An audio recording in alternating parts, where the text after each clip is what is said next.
Hello. This is a tricky one. This can really cause some conflict.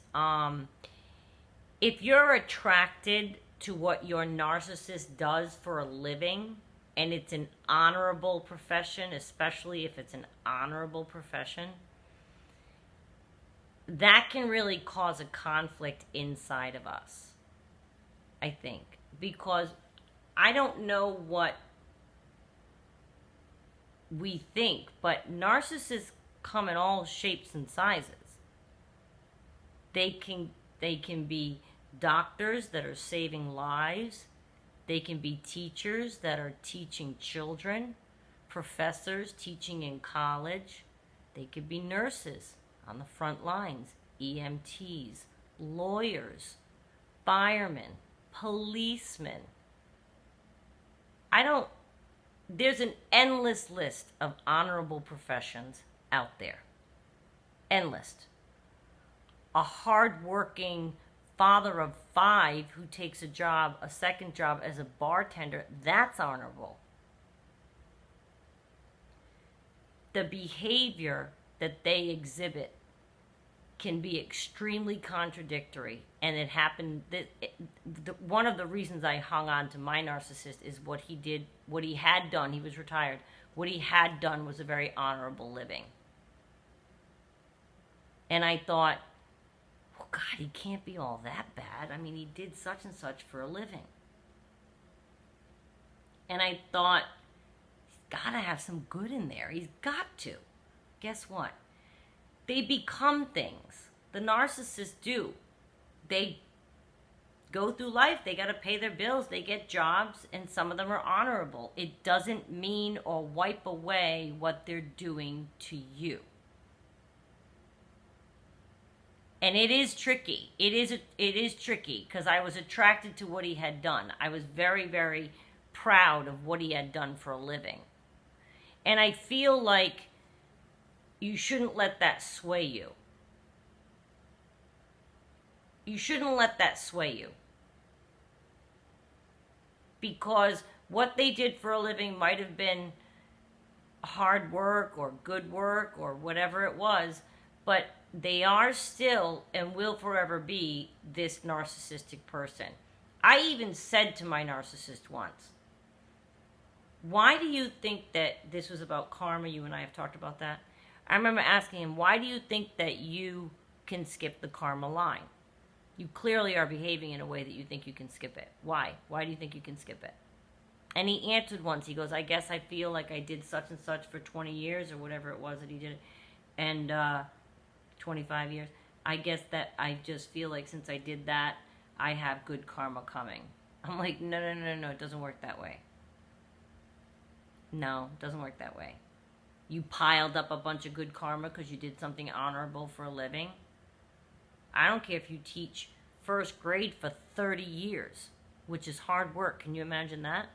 You're shaping minds. You're the teacher of like 26-year-olds. Honorable. Talk about honorable.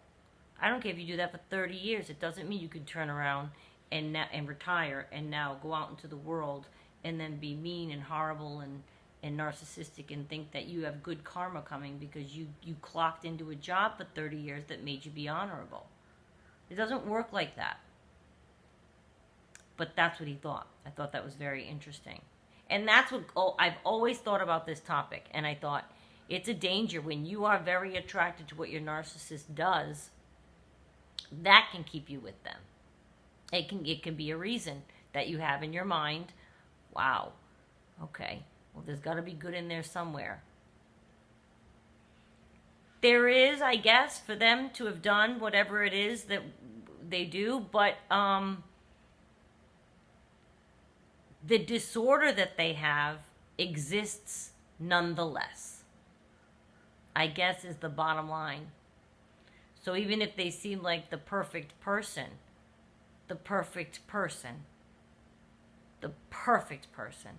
if they are disordered, they are disordered.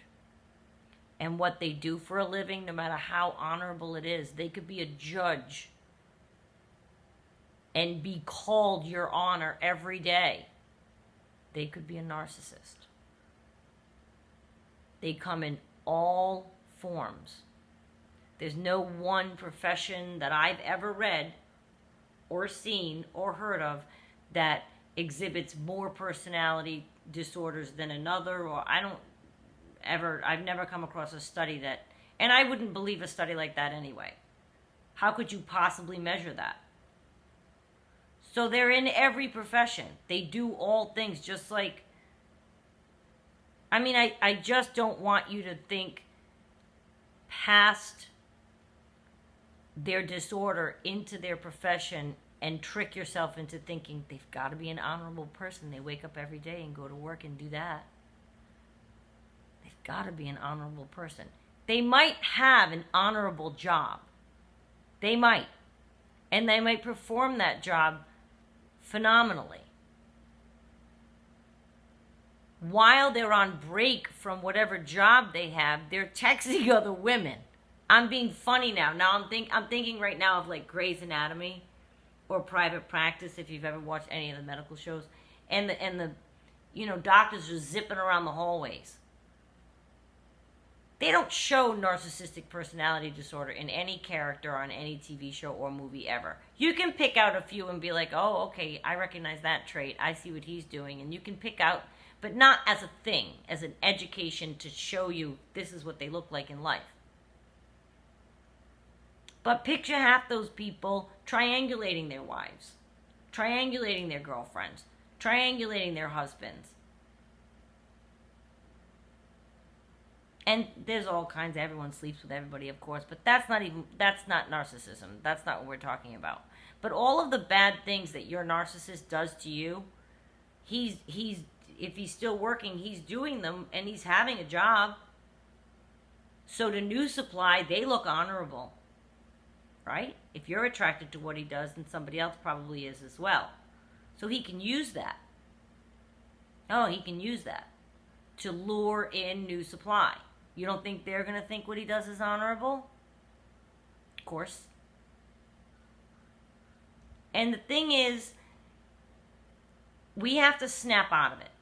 We have to snap out of it. It is a separate thing. If somebody does something honorable for a living, that's great. Praise them, thank them. They're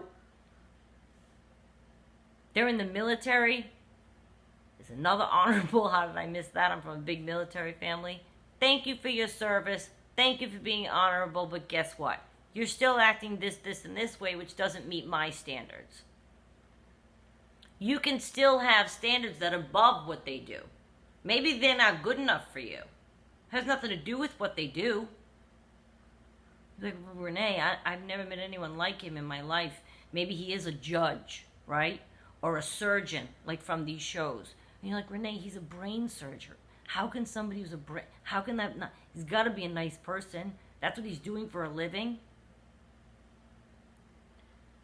They can still have all of the behaviors in them, and just because you're astonished by what they do, they could be an astronaut. I don't care. They're not good enough for you. If they are mistreating you and doing the list of things that we know narcissists do, they are not good enough for you. I don't care. All of the movies of the small town girl gets the big guy and they go together and he picked her. I don't care if you're the small town girl and he's the big town guy. He's not good enough for you. I don't care what he does. Snap out of it. Snap out of it. How is he treating you? How is he treating you? That is what makes him good enough for you. That is what makes him truly honorable as a human being. His profession may be honorable, but is he honorable? I will take an honorable, quiet librarian who doesn't bother anybody at this point. Is he honorable with his person? It doesn't have to be a big, flashy profession that is the obvious honorable thing and you're attracted to that. That's That's all well and good. I'm attracted to people all through life all the time that I meet by what they do. Not attracted romantically, but I'm like, wow, do you do that? That's awesome. You have to celebrate people that do wonderful things. And you can do that as a profession. It doesn't mean they're good enough for you. I'm sorry. I don't care what they do. And they come across sometimes as touting their profession to increase their stock, like it's supposed to make you like them more. Don't let it. You can admire what they do for a living. You can think that's wonderful that you do that. That's wonderful that you do that. Or I'm impressed that you went to school that long to learn that. I mean, that's impressive. Somebody's a surgeon. They go to school for like 12 years. It's quite a commitment. So you can be impressed by that, but it doesn't mean that you have to now think that you're lucky to have met this person or you're lucky to be with them because they do this great thing. What you do and what you give to them should be reciprocated and should be an even, nice relationship that develops. And it has nothing to do with what either of you do really for a living. I mean, unless you met in work. I'm not saying it can't connect people. But I just see women do it all the time. They're really into what their guy does and they won't leave them. They like being the wife or the girlfriend of a whatever. Are you kidding me? Are you kidding me? Are you kidding me? I don't care what the guy does. If he's going to mistreat me, he's out. And that's where I'd like us all to get. Don't be impressed by somebody and then eat crow and put up with the way they treat you because you're impressed by what they do for a living. I'm sorry. No way. No way. Nope. And stand your ground. And realize that about yourself. You can go out and make your own future and make your own changes and make your own life happen without this person. You knew them for a while. They did an honorable thing. Okay, so now what? What's next? What they do isn't them. They have to still be a certain way with you as a human being. I'm looking for all of the things that you would think they would have. That's the tricky part. That's the contradiction, is you can't believe they could be this way in their personal life and do that for their profession. That dissonance took a lot for me to come to grips with, but you have to. It doesn't make any sense, but it happens all the time. And don't be impressed with people by what they do, unless it's like I said, like, oh, you went to school for that. They could still be the biggest jerk on the planet. I get impressed by integrity. How are they acting in life? How are they being in life? I'm also impressed by intelligence. I absolutely am. People that have minds like that, who can go off and be astronauts or be, these surgeons or what. Of course, I'm impressed by that level of education they have to receive. But let it end there.